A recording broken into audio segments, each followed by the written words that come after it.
Bismillahirrahmanirrahim. Assalamualaikum warahmatullahi wabarakatuh. Selamat pagi, salam sejahtera untuk kita semuanya. Perkenalkan, nama saya Surotoro Setianto, merupakan salah satu dosen tetap di STKIP PGRI Ponorogo pada program studi S1 Pendidikan Bahasa Jawa. Pada kesempatan kali ini, saya akan memberikan deskripsi singkat tentang salah satu mata kuliah yang saya ampu, yaitu mata kuliah filologi dengan menggunakan metode Delivery, Interaction, and Assessment. Video ini dibuat sebagai salah satu prasyarat sertifikasi dosen tahun 2026, yaitu pernyataan diri dosen dalam unjuk kerja Tridharma Perguruan Tinggi, khususnya pada aspek pengajaran. Saya akan memulai pada deskripsi dan informasi umum dari mata kuliah filologi. Mata kuliah ini merupakan mata kuliah wajib bagi mahasiswa semester 6 program studi Pendidikan Bahasa Jawa STKIP PGRI Ponorogo. Mata kuliah ini memiliki bobot 2 SKS yang akan dipelajari dalam 16 kali pertemuan. Bahasa pengantar yang dipergunakan dalam proses pembelajaran menggunakan bahasa Jawa dan tentunya menggunakan bahasa Indonesia. Mata kuliah ini bertujuan untuk membekali mahasiswa dalam memperoleh pengetahuan dan juga pemahaman secara komprehensif. Mata kuliah ini juga merupakan lanjutan dari mata kuliah membaca dan menulis huruf Jawa. Pada mata kuliah ini, mahasiswa belajar tentang sejarah perkembangan filologi, aksara, bahan, klasifikasi, bahasa, lembaga pengkoleksi naskah, latihan transliterasi naskah yang ditulis menggunakan aksara Jawa ke aksara Latin, dan tentunya mempelajari teori dasar filologi meliputi metode penelitian naskah, kritik naskah, dan analisis isi teks. CPMK mata kuliah ini telah disesuaikan dengan CPL Prodi yang dibebankan pada mata kuliah meliputi aspek sikap, pengetahuan, keterampilan umum, dan keterampilan khusus. Selanjutnya, CPMK dalam mata kuliah filologi ini, mahasiswa diharapkan dapat mampu memahami pengertian, sejarah perkembangan, dan konsep dasar teori filologi, mampu mengumpulkan data kebahasaan, kesusastraan, pernaskahan, dan kebudayaan Jawa. Selanjutnya, mahasiswa diharapkan mampu mengalih-aksarakan teks beraksara dan berbahasa Jawa, serta menerjemahkan teks dalam bahasa Indonesia. Selanjutnya, mahasiswa diharapkan juga mampu melaksanakan penelitian filologi sesuai dengan teori. Selanjutnya, CPMK yang telah dijabarkan ke dalam sub CPMK diharapkan mahasiswa memiliki kemampuan akhir pada setiap proses pembelajaran, antara lain yaitu mahasiswa mampu memahami dan menunjukkan ketertarikan dalam menjelaskan pengertian, ruang lingkup filologi, tujuan, serta ilmu bantu yang berkaitan dengan filologi, memahami dan mendiskusikan sejarah perkembangan filologi dari masa awal pertumbuhan hingga perkembangan kegiatan filologi pada masa kini, memahami konsep teori-teori dasar dalam bidang filologi sebagai bentuk pelestarian dan pengkajian naskah-naskah kuno, mampu menjelaskan aksara, bahan, klasifikasi, bahasa, teknologi, serta lembaga pengelola naskah, dan menunjukkan sikap menghargai pentingnya pelestarian naskah sebagai bagian dari sistem keilmuan dan budaya. Selanjutnya, mahasiswa mampu mendeskripsikan data yang telah dikumpulkan sesuai dengan kategori kajian filologi, mampu menganalisis penerapan metode kritik teks dalam penggarapan naskah kuno, serta mengintegrasikan nilai-nilai keilmuan dalam pendekatan filologis secara sistematis. Referensi pembelajaran dalam mata kuliah filologi ini adalah berbagai sumber buku filologi, artikel-artikel ilmiah, dan juga sumber belajar lain berupa e-book yang berkaitan dengan pembahasan filologis. Model perkuliahan dilaksanakan secara blended learning, yaitu dengan memberikan materi secara tatap muka di kelas. Kemudian penugasan dilaksanakan secara langsung maupun secara asinkronus menggunakan media online seperti Google Classroom, WhatsApp, atau media online yang lain. Materi diberikan dengan metode ceramah dan menyajikan bahan ajar pada PowerPoint. Interaksi dalam perkuliahan dilaksanakan dengan metode tanya jawab dalam diskusi baik individu maupun kelompok.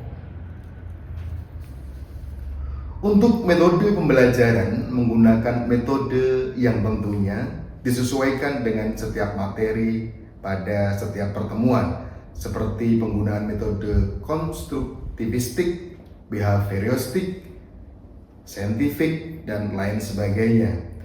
Penilaian terhadap mahasiswa dilakukan dengan memberikan tes lisan maupun tes tulis. Mahasiswa berhak mendapatkan nilai akhir apabila dalam mengikuti perkuliahan minimal 12 kali pertemuan. Pengumpulan semua tugas mengikuti UTS dan juga mengikuti UAS. Nilai tentunya diperoleh dari proses pembelajaran dan hasil tugas maupun ujian. Tentunya dengan rincian 10% itu berupa diskusi, keaktifan mahasiswa di kelas, 20% merupakan tugas, 30% UTS, dan sisanya 40% UAS. Demikian informasi deskripsi singkat terkait dengan mata kuliah Filologi S1 Pendidikan Bahasa Jawa STKIP PGRI Ponorogo. Dan berikutnya adalah cuplikan perkuliahan sinkronus atau tatap muka di dalam ruang perkuliahan. Selamat menyaksikan. Baik, Assalamualaikum warahmatullahi wabarakatuh.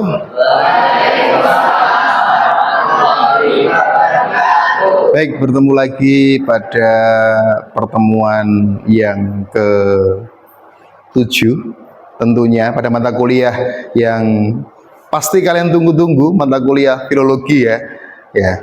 Pada minggu yang lalu teman-teman sudah belajar mengenai katalogisasi naskah.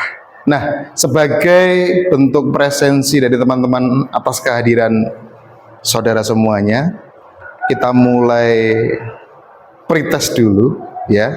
Jadi sebagai penanda bahwa teman-teman masuk pada kelas kuliah saya. Silakan keluarkan ponsel teman-teman, link sudah saya kirim ke WhatsApp group. Teman-teman bisa memulai mengerjakan mulai dari sekarang. Sudah selesai ya? Ada yang belum selesai? Oke, baik. Kita coba melihat dari pekerjaan teman-teman mengenai materi yang akan kita pelajari yang pada waktu sekarang ini. Oke, bagaimana hasilnya? Baru 46% ya. Kira-kira maknanya apa itu? Jadi teman-teman, atas apa yang kita pelajari minggu lalu, kemudian saya share materi di WhatsApp group, teman-teman sudah membaca, kemudian menganalisis, mengamati. Hari ini saya adakan pretest, hasilnya masih seperti ini. Teman-teman mau belajar secara utuh bersama saya? Oke, baik. Nanti di akhir kita coba untuk post testnya bagaimana, gitu ya.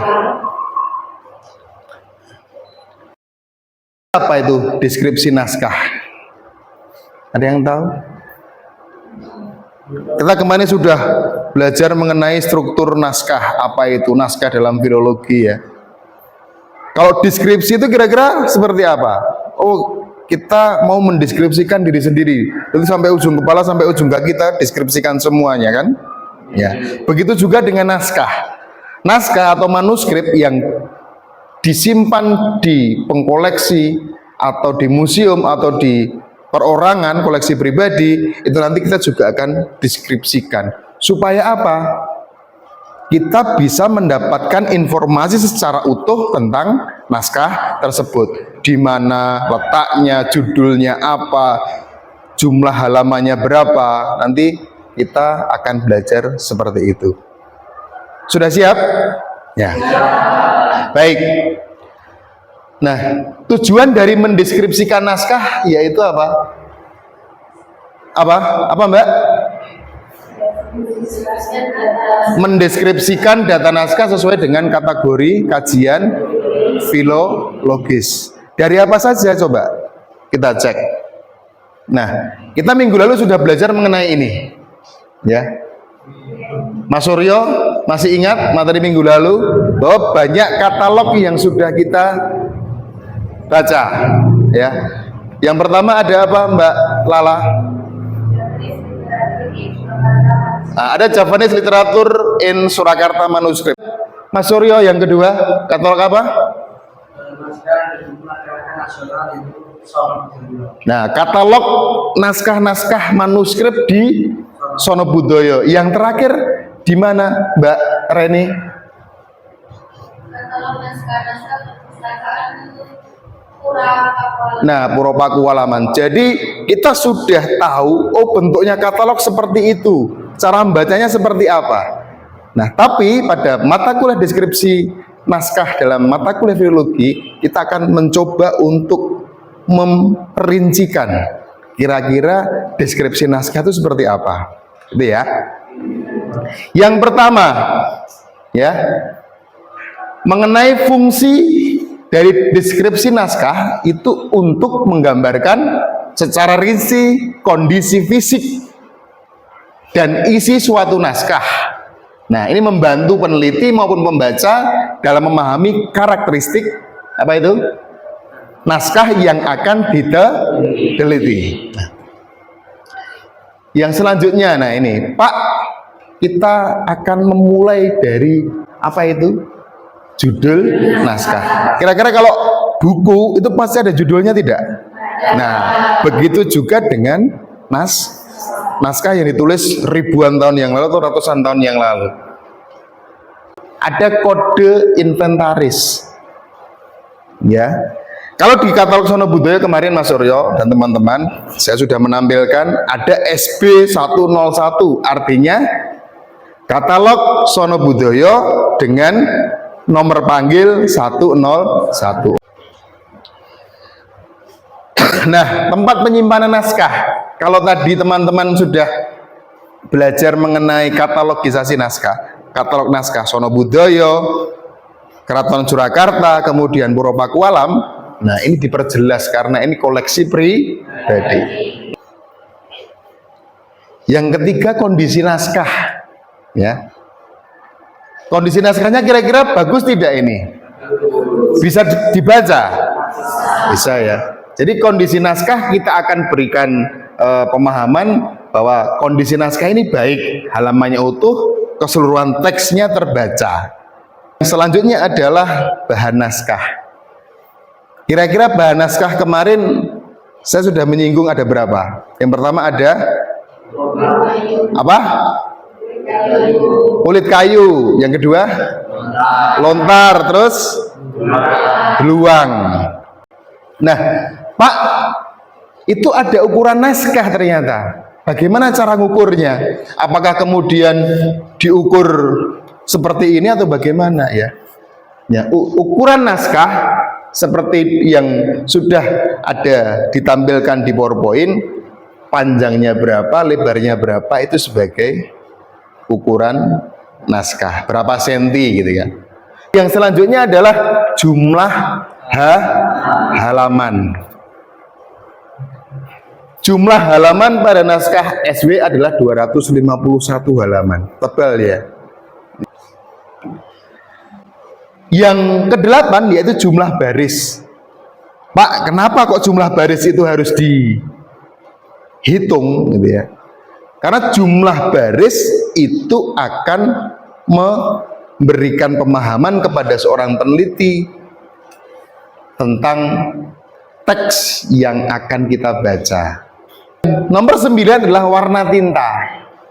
Teman-teman pernah melihat tulisan lama menggunakan tinta warna emas? Pernah? Kalau warna merah, rapotmu dulu paling ya. Ya. Jadi kalau tulisan itu warnanya pakai warna-warna yang kekinian, ada biru, ada merah, itu dapat dikategorikan naskah itu relatif usianya lebih muda. Yang ke-10 yang harus diperhatikan atau dideskripsikan yaitu sistem penulisan. Ada recto verso. Tadi di soal juga saya sampaikan kan? Recto itu apa, verso itu apa ya. Nah, ini yang kemudian harus diperhatikan. Apakah itu bentuk teksnya itu gancaran? Gancaran itu apa? Prosa atau tembang. Nah, ini coba nanti ya kita lihat apakah ini tembang atau gancaran. Sedoso. Kita cek apakah itu asmorodono, lagyo, kasmaran, ing galih. Wolu. Coba kita cek. Asmorodono, wolu. Ya, wolu. Guru lagunya Nah, waktu penyalinan di sini juga dijelaskan. Kenapa ini penting ya? Tanggal ping 17 sasi Jumadil Akhir warsodal angka warsa ing ngarsane 1823 ping 26 Desembernya angka warsa ing ngarsane 1893 ing Gedhong Kepanjen Dusun Tambakrejo Adikarta. Seperti itu. Lah, lalu ringkasan isi naskah itu bagaimana? Ya. Berbicara tentang ringkasan isi naskah, teman-teman harus paling tidak bisa membaca. Nah, isinya ini juga harus disampaikan nanti. Kalau jenengan menemukan naskah, ini juga harus disampaikan. Isinya apa? Oh, Serat Sandi Wanita itu pada dasarnya ada 5 ajaran inti. Sebelum ke tugas, ya, ada yang ditanyakan penjelasan mengenai deskripsi naskah dalam filologi sangat sederhana, tapi ini sangat penting harus diketahui. Ya, Mbak. Sebelumnya perkenalkan saya Fatia, izin bertanya, bagaimana cara untuk menentukan judul naskah apabila pada naskah tersebut tidak tertulis judul secara jelas? Baik. Jadi Mbak Fadila itu menanyakan bahwa judul naskah ketika tidak jelas di teks bagaimana gitu kan. Ya, ada yang bisa menjawab? Ya, Mbak Reni. Ini menanggapi dari pertanyaan Mbak Fatia. Kalau menurut saya itu yang pertama itu kalau pada sebuah naskah tidak ada judul yang tertulis dengan jelas, kita tetap bisa menemukan judulnya, yaitu dengan cara bisa dengan melihat kalimat awal naskah, memahami isi atau tema utamanya, atau menggunakan judul yang sudah tercantum dalam katalog. Jadi judul yang dipilih tetap dapat mewakili isi naskah dan memudahkan proses identifikasi. Terima kasih. Baik, gimana Mbak Fadila? Yang disampaikan Mbak Reni jelas ya. Saya menambahkan teman-teman, kalau kemudian di naskah itu tidak terpampang jelas judulnya, ya biasanya naskah-naskah suluk itu jarang ditemukan. Mau tidak mau kita harus baca 1 lembar, 2 lembar, paling tidak 10 lembar, nanti kita baru tahu. Oh, ini membahas apa ya? Gitu. Oh, ternyata membahas tentang suluk wirid Hidayat Jati. Oh, ternyata membahas tentang ilmu agama. Apa ilmu agamanya? Gitu. Jadi kita bisa mengira-ira, oh naskah ini menceritakan tentang nasihat seorang raja kepada anak laki-lakinya misalnya, gitu. Jadi apakah judul kemudian harus ada di dalam teks? No, enggak. Ya, judul tidak selalu ditulis di dalam naskah. Ada yang ditulis di dalam teks, ada yang tersirat. Artinya peneliti memberikan judul sendiri. Seperti itu. Gitu ya Mbak Fadila. Teman-teman paham? Ya. Ada yang lain yang perlu ditanyakan? Ya. Perkenalkan nama saya Dita. Bertanya seumpama kita menemukan suatu naskah pada masyarakat umum, itu bagaimana? Apakah penggarapan Inventarisasi ya. inventarisasinya itu sama dengan yang Bapak jelaskan tadi? Nah ini Mbak Dita tanya, kalau kita menemukan di koleksi pribadi, inventarisasinya bagaimana? Ada yang berani memberikan tanggapan? Ya, ada? Ada?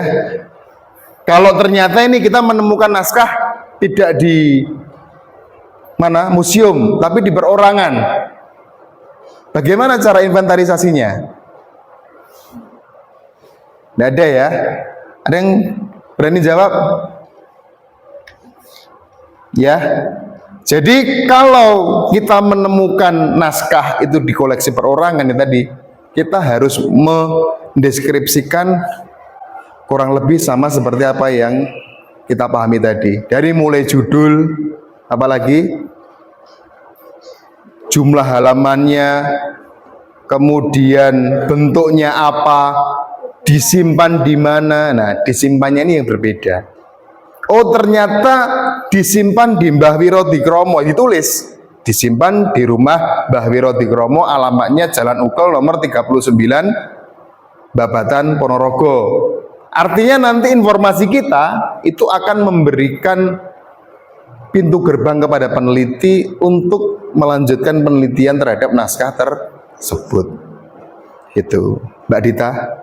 Yang lain paham ya? Kalau ada naskah itu koleksi perorangan, maka juga harus dijelaskan secara detail di mana letaknya, judulnya apa, halaman tebalnya berapa, ukurannya berapa, sebagai pintu gerbang peneliti yang lain dalam rangka untuk mengkaji naskah tersebut. Ada yang lain? Ya, Mbak. Ya, Mbak Jana. Apabila sebuah naskah itu terdapat kerusakan di dalamnya atau dalam itu, bagaimana cara mendeskripsikan kondisi tersebut sesuai dengan kaidah filologi? Ya, jadi kalau kondisi naskahnya rusak, deskripsinya bagaimana? Ada yang berani menjawab? Kalau naskahnya ini rusak, deskripsinya bagaimana? Ya, Mbak Lala. Ini menjawab pertanyaan dari bagaimana? Jadi begini, kalau naskah itu sudah rusak, itu kita menjelaskannya sesuai dengan dideskripsikan sesuai dengan kondisi yang ada, secara objektif sesuai fakta.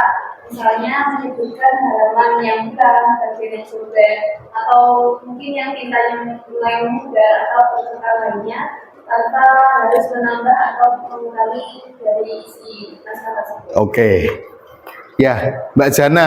Jadi ketika dalam teks itu ada yang rusak, tidak terbaca, ya apa adanya. Kita sebagai seorang peneliti yang mendeskripsikan naskah, apa adanya kita harus katakan. Kalau naskahnya rusak ya kita katakan rusak. Kalau bolong-bolong ya kita katakan lubang-lubang. Kalau tidak terbaca ya kita katakan tidak terbaca. Baik, satu lagi pertanyaan. Ya, Mas. Baik Pak, izin bertanya. Perkenalkan, nama saya Aryo Bukti. Bagaimana sih Pak cara mengukur ukuran naskah dan cara menghitung jumlah baris yang benar agar hasil dari deskripsi naskah tersebut sesuai dengan standar filologi? Oke, yang ditanyakan Mas Johan adalah bagaimana mengenai ukuran naskah. Ya. Bagaimana mengukur ukuran naskah itu? Ya, Adi, saya sudah mencontohkan ya, harus pakai penggaris. Ya. Jadi kalau memfoto gitu ya, coba kita letakkan di atasnya gitu kan, sebagai penanda. Nggak usah dibolak-balik gitu ya, nanti naskahnya rusak karena naskah itu kan rapuh ya. Oh, naskahnya ukurannya berapa? 15 ya, lebarnya, apa panjangnya, tingginya berapa? Kelihatan 22,5.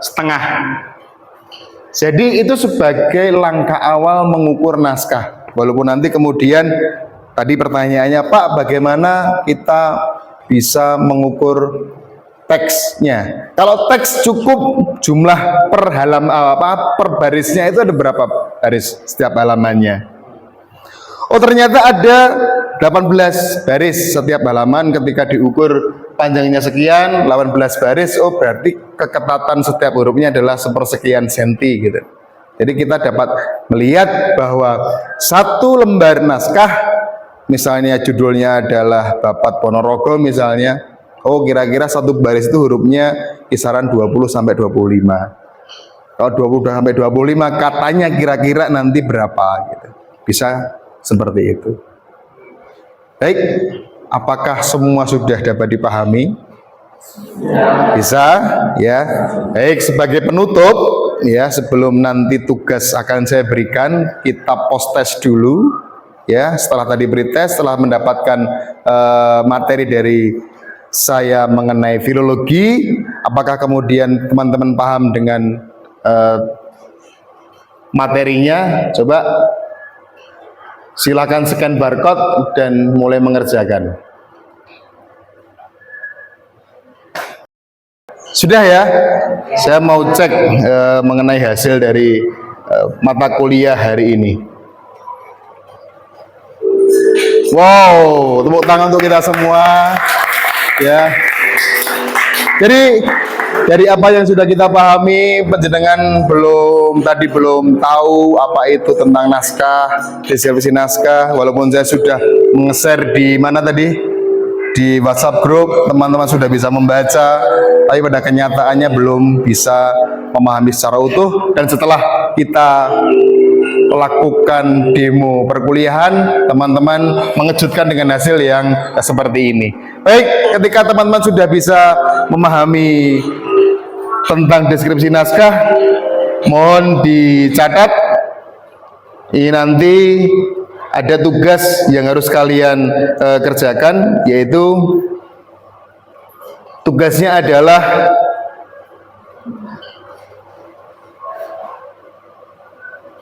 membuat deskripsi naskah atas naskah yang panjenengan sudah pilih.